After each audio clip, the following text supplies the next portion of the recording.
So how to align an object? Suppose I want to put this room 1 text in this room and this shape text on this shape.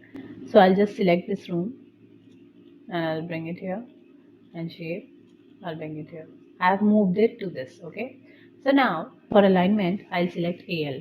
So select this, type AL, enter.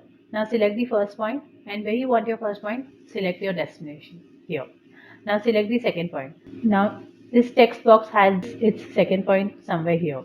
When you keep your cursor here at the end of the text, you'll see the second point. So select it, okay, and then where you want your second point, select your destination. If there is any third point, you can select that also, or otherwise you can just press enter.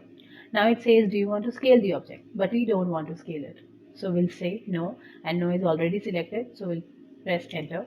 So you can see this, it is aligned to this room. Now we can simply move this text here. See how easy it is.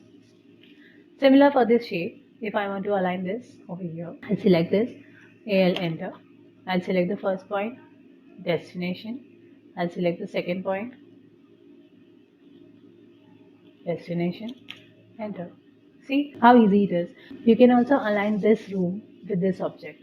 Suppose if we rotate this, so now it is not on same angle. So what we can do is select this object, AL, enter, first point, destination, second point, destination. See, the length of this line and length of this line is different. So it will ask about the scale. But we can simply say no. So enter, and we'll say no, and see it is aligned. What happens if you say yes? Let's check that. AL, enter. Select the first point here. Second point here. Yes, enter. See, it will scale your room to the respective object. Thank you. Have a good day.